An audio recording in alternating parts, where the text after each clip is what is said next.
David Banner. Bro, it was crazy because like a lot of them nights, bro, I was sleeping on the floor next to dogs, bro. Wow. Pissing shit on the floor, bro. Like I was hurting so fucking bad. I was sleeping in my motherfucking van, bro. Me and Bone Crusher, bro, like it was crazy. I was telling this story a couple nights ago, man. There was nights that Bone Crusher was gonna go out. Cause I never forget this. The daughter came to the door. You remember how pretty his daughter was? She said, "Daddy, I'm hungry." Whoa. Bone Crusher's like, "I gotta get it, folk. I gotta get it now, folk." And I was like, "Bro, I got eight." You got that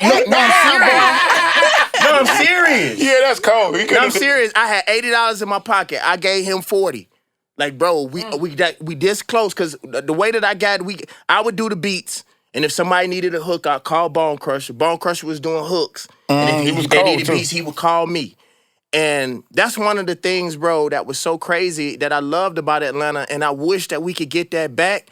Bro, during that time, there was a connection between everybody.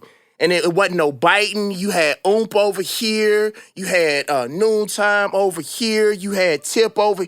Everybody was doing their thing, but it was such a close-knit family, bro. And like you can't even tell that folks know each other no more because everybody went to their own corners. But I missed that. But see, the crazy part about you naming all those people, like as you're saying them, I can envision them and where they were all trying to figure it out. Yeah. You see what I'm saying? Trying to figure it out. But once a lot of these other things come into play, I think the knowledge, it's almost like eating the fruit from the tree. It's like the knowledge and then, you know, the in-between that happens. You know what I'm saying? And the city has grown to something different. You know what I'm saying? It's a different kind of energy. Man, like one of the great points for me, I loved being around this time, man, is when Polo and them was doing bad Jim Crow, doing the Jim Crow times, and the Bandits. You were doing what's the R&B singer name? Could sing his ass off. Tank. No, not Tank. Genuine? No, not Genuine. There's so many. Keep going, bro. Keep going. I'm like, motherfucker. What's this Damn, motherfucking Jazzy. name, bro? It's shit. What's the song?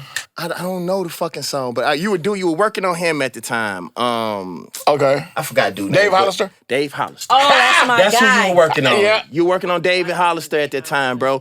And musically, it was so much shit coming through Noontime. Lil Jon was getting his shit on, bro. It was just so fucking... Polo was realizing who he was, just to watch him go from being a rapper to saying, "Oh, I'm getting this shit." And I remember Polo used to always say, and something that I think you, Timberland and Pharrell have mastered, and I try to tell Lee about this all the time, is coupling happy and major tones with hard ass beats, like making people feel good. Oh, yeah. You know what I'm saying? And bro, it was some magic that was going on. And I studied this and I found out what the connection was between all of us. And it was the session players. It was like we all had our different sounds, but when Craig Love and all of these people came We all used Craig. Mike Hartnett, all them motherfuckers. There was a connection between all of the music. There's a community, Yeah. Omar and Vic. Right, so they were the ones that Rest brought in us peace, all Omar. together because it was a feeling. Yeah, it was a feeling that was happening. And then shit, Avery made Never Scared. Sure did. Avery did Never Scared. That's right. That's right. Because we was over there through his crib at the time, man. And then, I'm going to tell you, Lee, you going to like this one. I'm going to tell you something Jazzy taught me that changed my whole production career at that time. So, we would stay in the studio sometimes 14, 18, 20 out, sometimes 2 days at a time, not go home, right? Yeah. So Jazzy said, Banner, when me and Jazzy was working together, he said, bro, let's go to the strip club. I was like, huh? He's like, man, come on. Like, let's take a break. And what he showed me, he's like, when you go to the strip club, you get to hear all the popping music. You get to reset yourself, see what makes people dance this way. What's the dope-ass tempos? And then when you come back, it's not like you trying to get over the hump. Everybody happy. We done ate. We done got to see something special. You know what I'm saying? And you come. I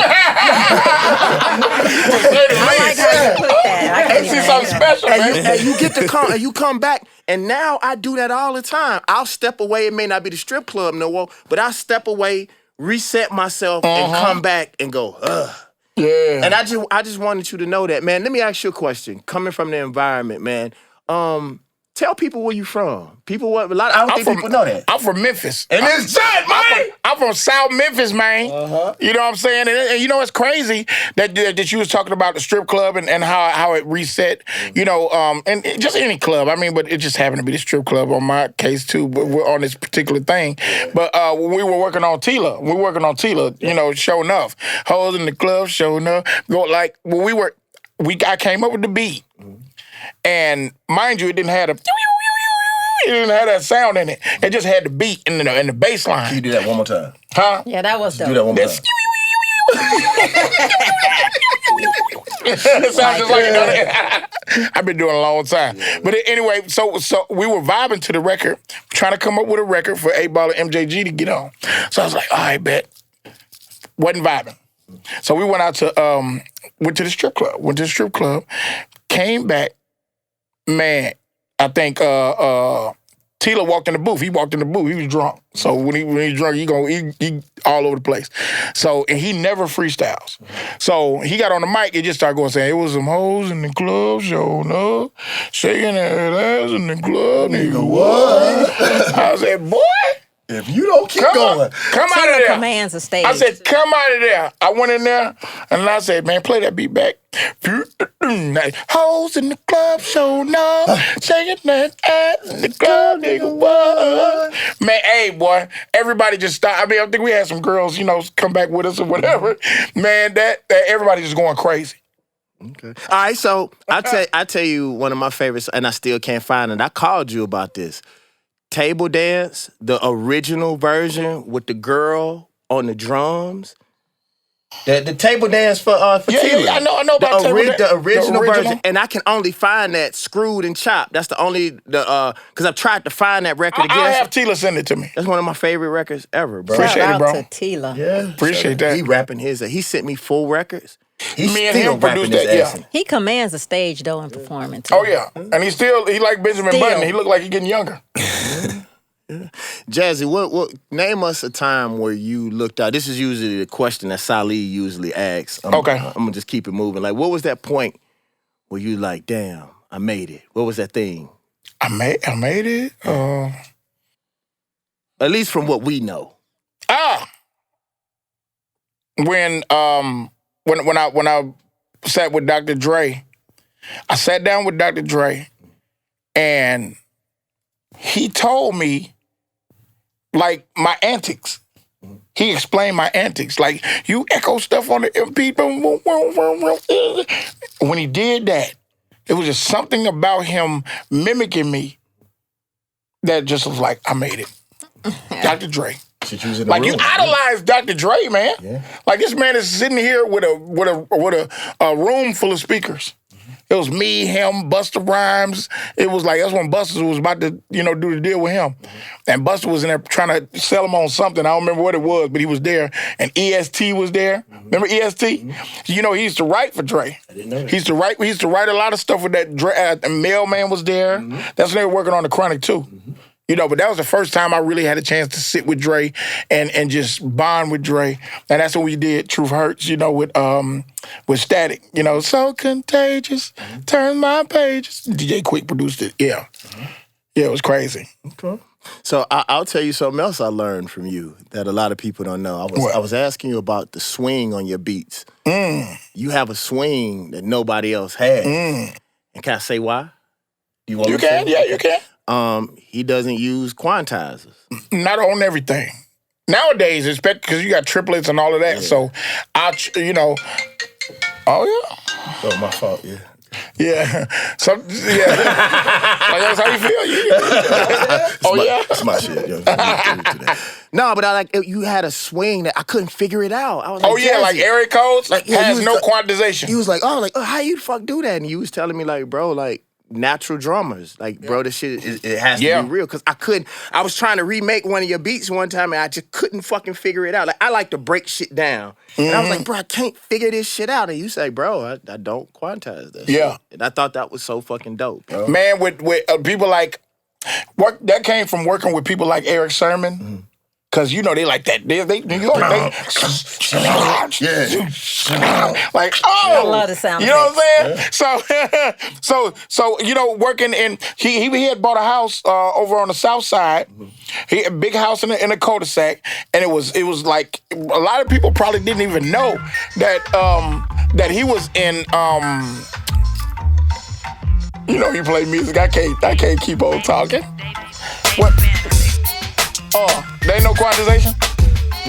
What you want me to do? Huh? Introducing Jazze Pha.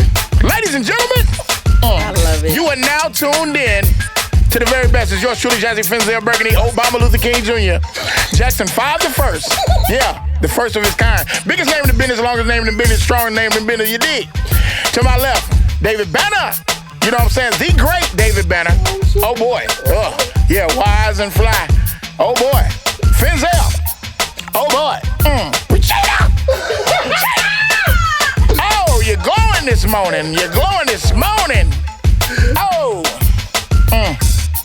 Got a Charlie horse in my pimping. Yeah.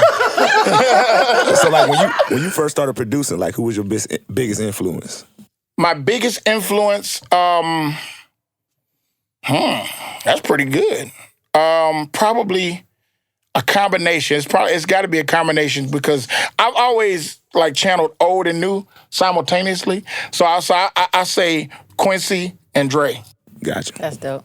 Yeah. You know what? Earlier you mentioned Banner in a suitcase, and there's another young gentleman that I think came out of Noontime. Used to carry a briefcase all the time. Jazze Pha, right? Yes. Yeah. Jazze Johnson. Yes. Noontime did really big things on the entertainment, like entertainers and artists, but also on the executive side. Oh yes. So Oh yes. I want to commend you guys. Yes. Like Chris Higgs with the whole Justin Bieber play. That was big. That was big on his part. Ryan, you know. right? Yeah. RG just, you know, they just, you know. Ryan just got so much motherfucking money. I went over to Ryan's house. And Jazze Pha, like they did big. Ryan said, "Come outside, bro. We cooking outside." And then I went outside, and they was like, they had this bonfire like thing, and it was full of money, and it was just burning. It was like, No, they wouldn't burn. You know, one thing RG ain't gonna burn is no money. He gonna do two things. He ain't gonna burn it, and he ain't gonna give it away. You gonna have to earn it, Jack. You ain't gonna get it for free. Shout out to Ryan. Yeah, Ryan, I'm so proud of Ryan, man. One way Rudy's, that's what we call him.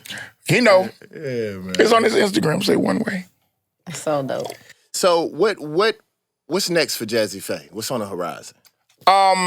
Next, actually, I got more artists coming. Got this kid, singer Slime. He's dope. From Chicago. About 17 years old. Well, no, he's 18 now. He'd be mad at me for misquoting his age.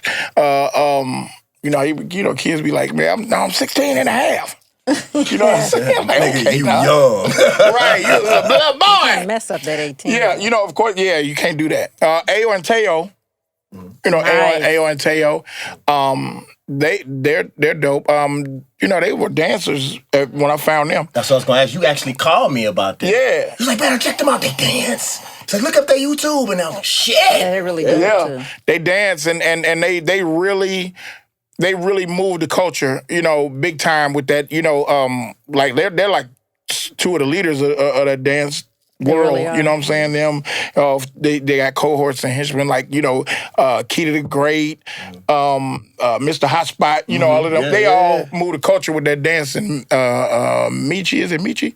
Yeah, and all of them. They also did the movement with Tootsie, with the Tootsie slide. You know what I'm saying? They were instrumental in helping Drake get that, you know, 4 billion streams or 6 billion it was. I don't know. I mean, it's Drake, it's Jersey. You know what I'm saying? It was a lot, and we just did a deal with Fortnite. You know what I mean, with them. So when you go on Fortnite and you see them dancing to Tootsie Slide, when you see the guys dancing in the skins, that's actually Ayo and Teo. Okay. That's actually them dancing in there. We actually. Yeah. We get that. We get that. We would actually deal with the real creators of Fortnite. When you go in their living room, it's like, you know, they got like these a bunch of screens up on the walls, and they all, you know, are interactive. You know, so they real big on that world. So let me ask you this, bro. What keeps you motivated, bro? Because you've been able to accomplish some things that some people can't even dream about. I even give you an example. Some I don't know if you knew this, bro. Speaking of what record company do you say that your father was? Stax. Stax, right? You remember when me and you were almost? You remember this, do you? Me and you were almost the co-presidents of Stax Records. You remember that? Was that because of who are we talking to? They had called us down there. Yeah, It was Justin Timberlake. They called Justin Timberlake. They called 50 Cent. Of course, that's when they was doing the stuff with Craig Brewer, The City. Yep. They brung me. They brung you and a couple other people. And the reason why I got outed, it was because somebody on the board, because that's when Play was real hot. One of the white women wrote out the lyrics to Play and sent it to the board members. And they had set me up. It was going to give me a studio. Wow. For all these tax cuts. And because what a lot of people don't know, that Maynard Jackson, he did that for Atlanta. Wow. You know, he brung people down here that needed to be in the city. And they were trying to do the same thing for Memphis. And, you know, when it was getting close to the end, it was like Jazze Pha and David Banner. Wow, that's crazy. That would have been fucking amazing. Wow. Yeah. They still I mean now they got Made in Memphis, you know what I'm saying? What and they're trying to move it out here to Atlanta. Yeah, that's David Porter and all of them, you know, from Sam and Dave and you know, who's making love to your old lady?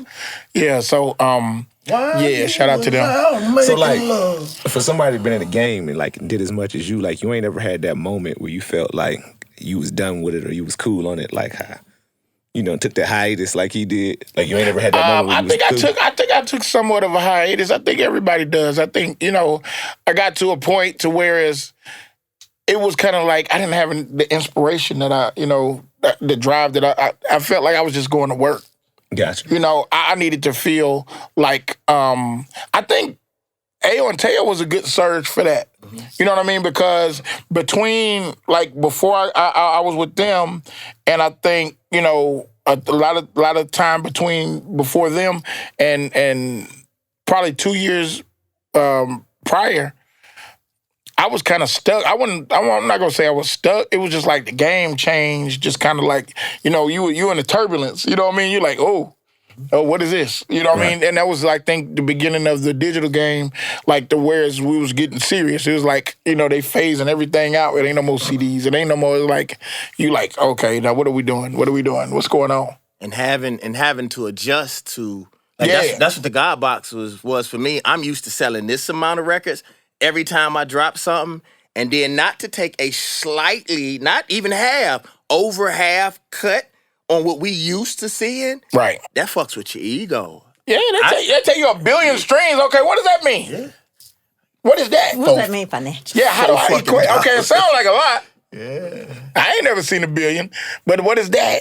Yeah. So how have you been able to maintain in entertainment for this many decades? You know what? That's a good question. And you know what?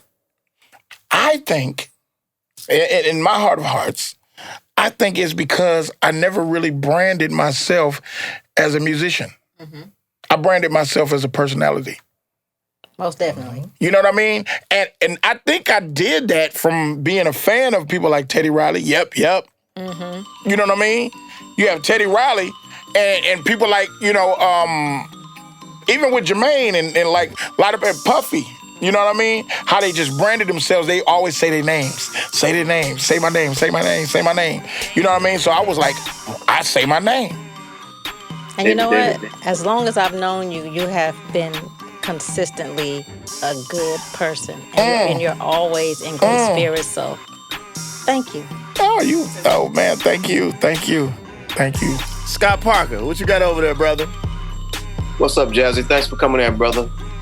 What it is, baby? I wanted to know what advice you would give young aspiring producers. I mean, is it, you know, listening to a wide, diverse array of genres of music?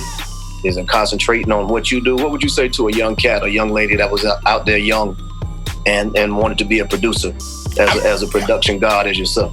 I mean, what I would do is I would listen to whatever floats your boat and finds your lost remote. whatever makes you happy, whatever puts you in your space. You know what I mean? Listen to people who influence the game. And, sometimes people want to learn how to make beats just to say, I know how to make beats. Like, I grew up in a household that was like, oh, you want to make music? Okay, you want to do this for a living? Okay, well, here's the Billboard charts. Okay, 6 months down the line, who's number one? Who's number two? Okay? I became a sniper when I came to Noontime. I became a sniper because I was next door to Brian Michael Cox. I was next door to J-Dub Walker. I was next door to Donnie Scantz. You might not know any of these guys, but these guys was like we ran the charts for a while. And Donnie Scantz didn't even imagine go if home. they bring one artist in, and they only got 3 spaces, but we got 5 producers. So you like and they're playing us 10 records. And so obviously you guys are coming to see us for that one. So I'd have to learn how to hit that record right on the head. I got to go in there and give these people. I listen to the records, then I have to find out what they don't have. Oh, the samples are hot right now. I go find a sample. Take that sample. I might play around the sample, then take the sample out. You know what I'm saying? And then give you something, and they be like, "Dang, that sounds familiar," but it's not though. but even doing that, you got to have somebody that knows how to flip something. Right. You know what I mean? Just like you go and flip a house. Mm-hmm. You know what I mean? That house got some value, but you can make that thing so much more attractive. So I think that like to answer your question, I tell these guys, go and be like imitation is flattery, but man, be the best version of you that you can possible. And just like God said, we was all creating His image.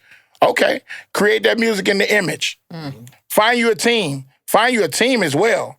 I mean, because Scotty, even Kobe rested dead, man, all of these guys, none of these guys will be who they are without teams. Mm-hmm. Without teams. They weren't just solo artists. You know what I mean? And solo acts. So I think that's the thing. Like, even when you have nothing, when you got social media, it's the cheat code. Social media is a total cheat code. If you rapping, go find somebody that can shoot your videos. If you making beats, go find somebody that can rap on your song.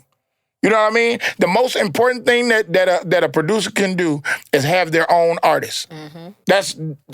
Because I produce Tupac, Biggie, everybody, Mariah, Beyonce, everybody, David Banner, you know what I'm saying? But everybody talks about Ciara. Yep. Right. Because that's mine. That's my baby. You know what I mean? Sure is. She was like my child. I bought her first car. No cap. I don't think I've ever said that. But anyway.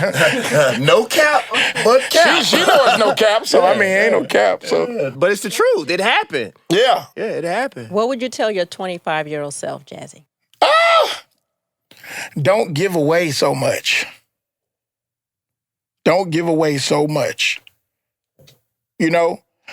Because... Not because the game is to be told. I ain't gonna say don't give away so much, like meaning like the game and all of that, because I don't have anywhere where I'm selling information or anything like that.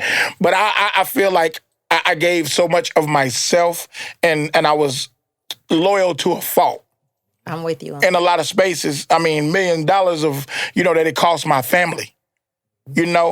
So when it starts to affect your family and your bottom line, then that's a problem. I told you I didn't figure that out till after my accident. It's true. Yeah. I said I was going to stop trying to save the whole world and save the people around me. Save you.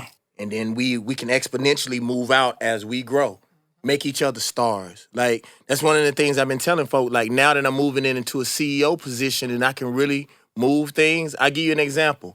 They wanted a certain artist on something that I was working on.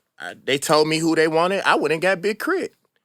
Oh, boy. You know what I'm saying? If they want somebody, I'm going to go get, I went and got the folk that I know, the people that have sold into me, that have the same level of talent. Mm-hmm. But we got to start making each other stars. I think people move like this when we should move like this. And then we can push each other up. We go and get each other, bro. You put it like, just wait and see what we about to do. Just like when you on a plane, before you get ready to take off, they tell you, man, in the case of emergency, make sure that your mask is secured first. And then you go and take care of everybody else. Because you don't have that mask on your ass, fall out, everybody dead. Oh, boy. Ladies and gentlemen. Jazze, anything you want to sell? Like, motherfuckers that on our podcast like to buy shit. They like to buy. Okay. They really do. Man, listen, okay, I have a partnership with my man Vintage Frames, Corey Shapiro. Just stay tuned because I'm about to drop my frames. These are like part of the collection, pretty much. These are his, but I have the same creator. You know what I mean? So Jazze Pha, Alexander Berg are gonna be the name of my frames. I like and they're it. coming soon. You know what I'm saying? So you're gonna be like, you'll be rocking your Bergs. Okay, You know what I'm saying? I'll have you a pair. You too. And I'm gonna pay. You too. And I'm gonna What's pay. your name, bro? Salih. Salih. I can't remember that from nothing. But Salih. Yeah. I have y'all some gifts over here. Hopefully Christmas time. So if just tell us something just imparting, bro. Like, what would you really like to lead the people with, man? Man, listen, man. I think we just got to be the best version of ourselves. I think it's time to, like to make real music again. Like I was watching Brandy and Monica last night, and I got misty like about 3 or 4 times. Me too. You know what I'm saying? Just going back. And you playing this beat right here? You knew you was gonna jog me right there, right? Like when this record came out, I was at a school in Costa Mesa, California, and I was the only black kid in the school. Wow. And I loved it. And it's crazy where we are now, you know what I'm saying, with everything that's going on. And man, I think it's just time for us to just love each other for who we are and not what we think we are or what somebody else said. But just, man, take that foot and put it forward into, getting to know somebody, man. One of the things I want to say in parting, bro, is I realized that you guys were one of the reasons why I became a great producer. Because, and I noticed this, and Salih will tell you, when I start feeling myself as a producer, I would come and visit you, and you would humble me. Like I thought I was the shit, and then you would say, hey, little bro, look at that, fuck. Then I would get back up, start feeling myself, go to the studio with Lil Jon. He can do it. I am not doing it at all, you know what I'm saying? And what ended up happening, again, when we all became successful, we all built our own just like palaces, and we stayed in those palaces.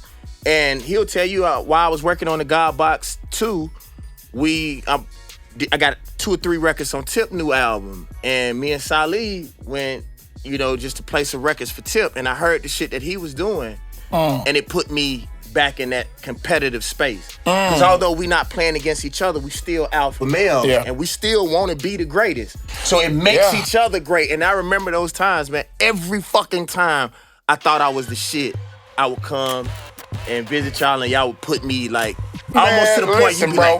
When David came and played me that God Box, when you came over there to the studio over there in the cut over there over there by the dome, at the studio over there, when you came and you played me them records, dog.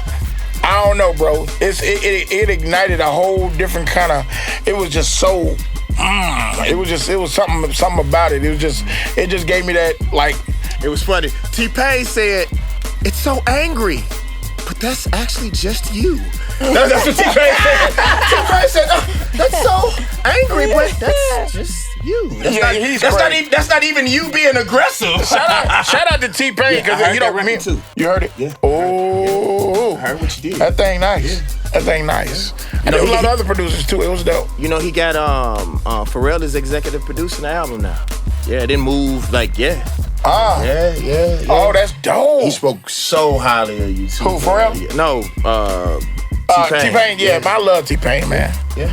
That's my guy. It's funny. I gave him that record. I ain't charging him that. He came and sat on my porch Sunday. What? I told, cause he moves all the time, and I was like, little bro, you gonna have to learn to be still, son. So I said, just come and sit on the porch. We just gonna sit on the fucking porch. And he just said, we just sat out on the porch literally for 2 hours until it started raining. He was like, bro, thank you. I was like, don't nobody want nothing from you. You just gotta, because Mr. Moody taught me that. He said, in order for you to have become David Banner, you had to grind, hustle. He said, but if you want to be me and make the kind of money I make, you're gonna have to learn now to be still. Because if us as being leaders, now we have to provide vision. And that vision comes, and to really be a billionaire or trillionaire, you gotta pull stuff from the unseen. Stuff ain't nobody. Do you want to be the person that updated the iPhone, or do you want to be the person that made the iPhone? In order to make the iPhone, you got to be still. Yeah. You got to get right here. Yeah. So I was like, bro, just come to the crib and just sit down. And we sat out on the porch. It was hot as shit. Because it was funny. I told him, I said, bro, maybe we should create the outside air conditioner. He was like, well, bro, if you really think about it, maybe. Like, they got outside heaters. It's like, Because it was hot as panther piss out there. Woo. I think I saw Satan. That motherfucker was hot as shit. Hey, y'all, check this out, man. We'd like to thank Jazze Pha for coming on the David Banner podcast. Yeah! Scott gone. Where Scott went to? Scott on. Scott gone. Oh, God. Now I want to rap. I don't want to do You don't make me want to sing no more. Somebody somewhere, putting in that hard work. In your old lady skirt. I woke up this morning to something real fine and proper. She wanted to go down on a pimp. I just could not stop her. So she came on in, just like a playgirl order, and went to Phil's Plaza. Guess what I bought her? Cologne. The she can spray on. Cologne. That she can spray on. Cologne. Perfume to be exact. When she walked, and she was matter of fact. She was so damn fine. I couldn't zoom right past the line. She was so fine. I couldn't zoom right past my mind. She said, you been running through my mind all day. I said, I did. I have Gucci's on. Since I've been running on past all day. I said, I had some new Gucci's on. Yeah, I'm just talking that pimp shit. Every day I wake up in the morning talking that pimp shit. Come on, it's a song. Spraying this cologne. Looking at the ladies, all of them fine. All of them so lovely, I can't make up my mind. God, I'm looking at you from the corner of my eye. I can see you, girl. You're stepping so high and walking down the street, watching ladies go by, watching you. No, girl, what to do? I know, so why you over there? Ladies and gentlemen, you're not tuned into the smooth sounds of David Banner.